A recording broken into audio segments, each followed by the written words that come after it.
Hello hi welcome to amazing Siri. మార్గశిర మాసం 2వ గురువారం పూజ వ్లాగ్ అయితే చూసేయండి. నేను ఏ విధంగా చేసుకున్నానో పిన్ టు పిన్ చూపించేస్తున్నాను. మొదటగా అయితే ఇల్లంతా క్లీన్ చేసుకున్న తర్వాత మన అగ్నిదేవుడు ఉండే ప్రదేశాన్ని అంటే మన గ్యాస్ స్టవ్ని కూడా మంచిగా కుంకుమ బొట్టు పెట్టుకొని అలంకరించుకోవాలి. ఆ తర్వాత ఒక ప్రమిద తీసుకొని ప్రమిదకి పసుపు రాస్తున్నాను. ఎందుకంటే ఉప్పు దీపం పెడదామని అనుకుంటున్నాను అనమాట. ఉప్పుకి లక్ష్మీదేవికి సంబంధం ఉంది అంటున్నారు కదా, అందుకని చెప్పేసి ఉప్పు దీపం పెట్టుకుంటే మంచిదని చెప్పేసి ఈరోజు ఉప్పు దీపం కూడా పెడదాము. ఎందుకంటే ఇంతలా పూజ చేసుకుంటున్నాం కదా, ఇది మాత్రం ఎందుకు మిస్ చేయాలనుకున్నాను. పసుపు రాసి మంచి కుంకుమతో బొట్లయితే పెట్టుకున్నాను.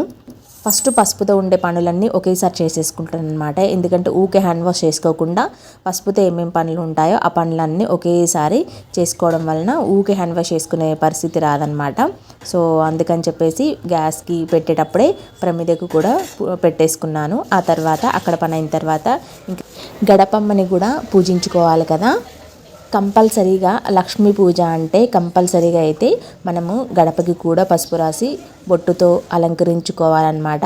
ఆ విధంగా చేస్తేనే అమ్మవారికి ఆహ్వానం పలికితే సంతోషంగా లోపలికి విచ్చేస్తారనమాట. అందుకని చెప్పేసి ముందు గుమ్మం అనేది లక్ష్మీ కళతో నిండిపోయి ఉండాలి. ఇల్లంతా మాపు కొట్టిన తర్వాత స్నానం చేసిన తర్వాతే నేను ఈ పని చేస్తాను.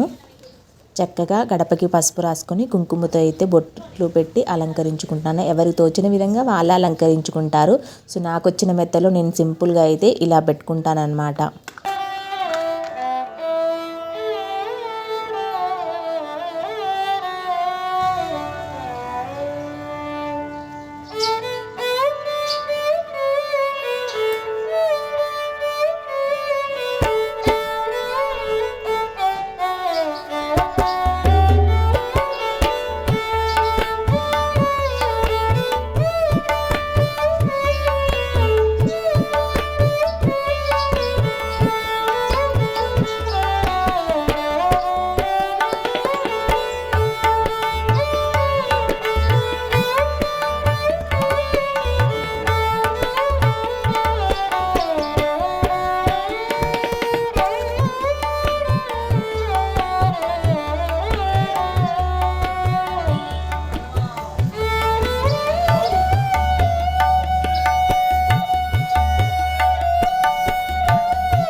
ఇలా ముగ్గుతో ఇంటిని అలంకరించుకున్న తర్వాత ఇంకా అమ్మవారి కోసం ప్రసాదం చేస్తున్నాను. 2వ గురువారం కుడుములు చేయాలంట.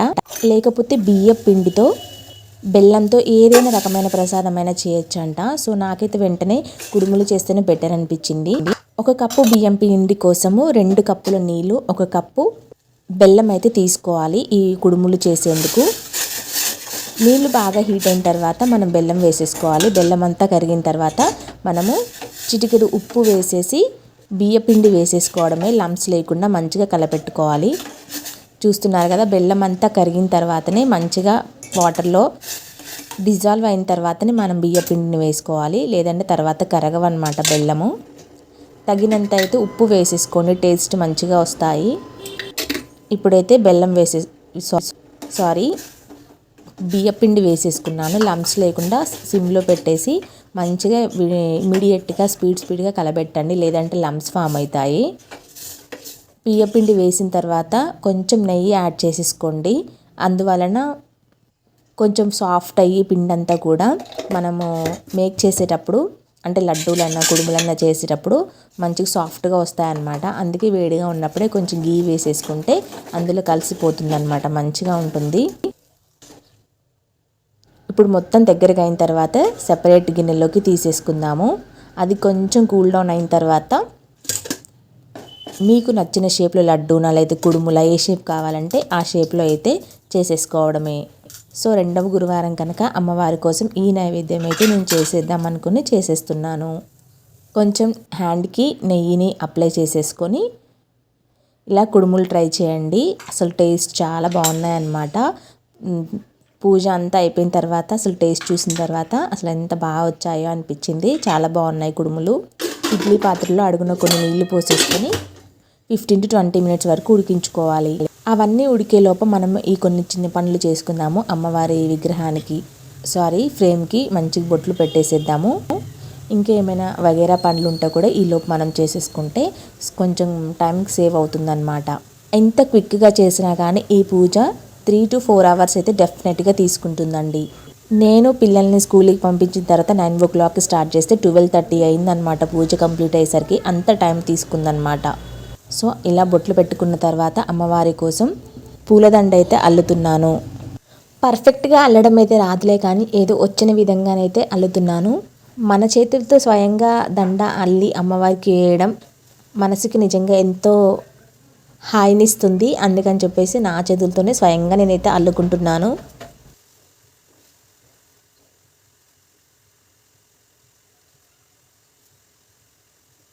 చూస్తున్నారు కదా ఫైనల్గా అనమాట. పర్ఫెక్ట్గా రాలే కానీ పర్లేదనమాట. నేనైతే సాటిస్ఫాక్షన్ అయిపోయాను. ఆయన తర్వాత అష్టోత్తర నామావళి చదువుకుంటూ పూజ చేసుకుంటాం కనుక పూల కాడలన్నీ తీసేసి ముందుగానే అన్నీ ఒక ప్లేట్లో సిద్ధం చేసుకుంటున్నాను.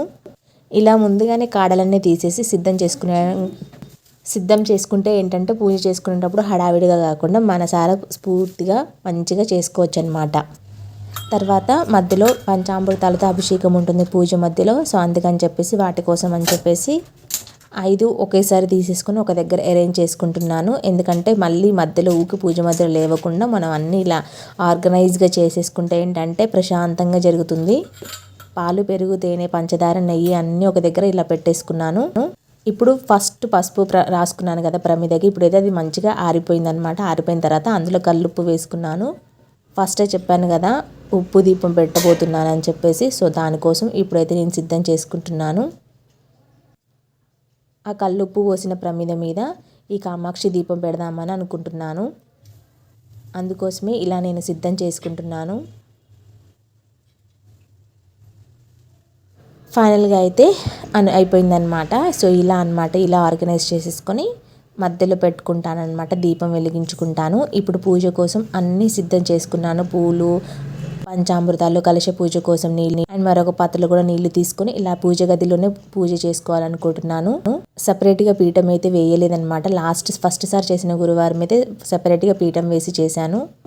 కానీ ఈసారి అయితే గుడిలోనే చేయాలని, అంటే ఇంట్లో ఉన్న టెంపుల్లోనే చేయాలని చెప్పేసి ఇక్కడే చేసేసుకుంటున్నాను.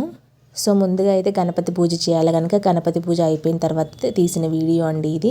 గణపతి పూజ మొత్తం కూడా అయిపోయిందనమాట. యూట్యూబ్లో మన ఒక అయ్యగారు చెప్తూ ఉంటారనమాట మార్గశిర మాసం గురువారం లక్ష్మీ పూజ గురించి. సో ఆ ఆడియో ప్లే చేసుకుంటూ పూజ అయితే చేసేసాను. గణపతి పూజ అయితే అయిపోయింది.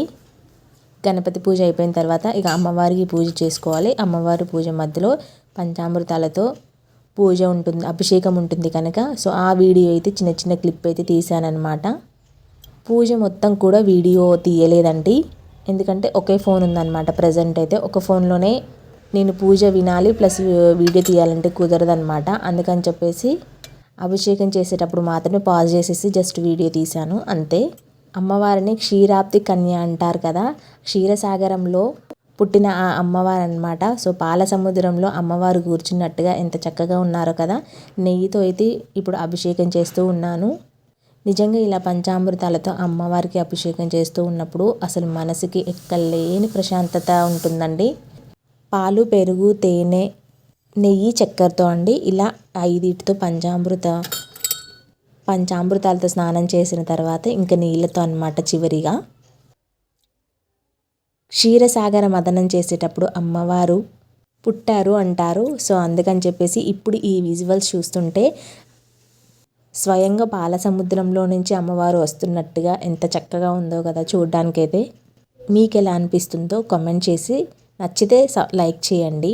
ఇప్పుడు మొత్తం కూడా అమ్మవారికి కూడా మొత్తం కుంకుమ పూజతో సహా పూజ మొత్తం అయిపోయిందనమాట. ఇక నైవేద్యాలన్నీ సమర్పించుకొని లాస్ట్గా హారతితో ముగిస్తున్నాను.